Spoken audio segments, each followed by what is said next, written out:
Day 1 of women's day hamper பார்த்துடலாமா? சாமி சில போலே பிறந்து பூமியில நடந்தாய், தூசியன கண்ணில் விழுந்து 4 கலர்ஸில் அவைலபிளாக இருக்குது. Pink, blue, orange, green. இதோட ப்ரைஸ் உங்களுக்கு தெரிஞ்சுக்கணுன்னா ஸ்க்ரீனில் தெரிகிற நம்பருக்கு டிஎம் பண்ணுங்கள். கண்டிப்பாக ஆஃபர் ப்ரைஸில் தான் போயிட்டுருக்கு. ஸோ அஃபோர்டபுள் ப்ரைஸ்லேயே வாங்கிக்கலாம்.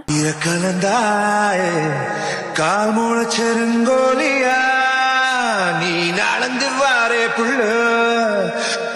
மார்ச் 8 வரையுமே சூப்பரான ஹேம்பர் ப்ளஸ் ஆஃபர்ஸ்லாம் அவைலபிளாக இருக்குது. அதெல்லாம் தெரிஞ்சுக்கிறதுக்கு மறக்காமல் என்ன சப்ஸ்கிரைப் பண்ணிட்டு பாருங்கள். கண்ணாடியா நான் உழைஞ்ச போரே உள்ள ஜாடையில தேவதையா மிஞ்சிகிற அழகாக பார்வையில வாசனைய. நீங்களும் உங்களோட அம்மாவுக்கு, எல்டர் சிஸ்டர், யங்கர் சிஸ்டர்ஸ்க்கு ப்ளஸ் உங்களோட ஃப்ரெண்ட்ஸ் அண்ட் ஃபேமிலிக்கு வாங்கி கொடுத்து சர்ப்ரைஸ் பண்ணுங்கள். ஹாப்பி உமன்ஸ் டேன்னு மறக்காமல் சொல்லிடுங்க. உமன்ஸ் டே வரையும் வெயிட் பண்ணாமல் அவைலபிளாக இருக்கும் போதே வாங்கி கொடுத்து சர்ப்ரைஸ் பண்ணுங்கள். Subscribe for more updates. Until then bye bye.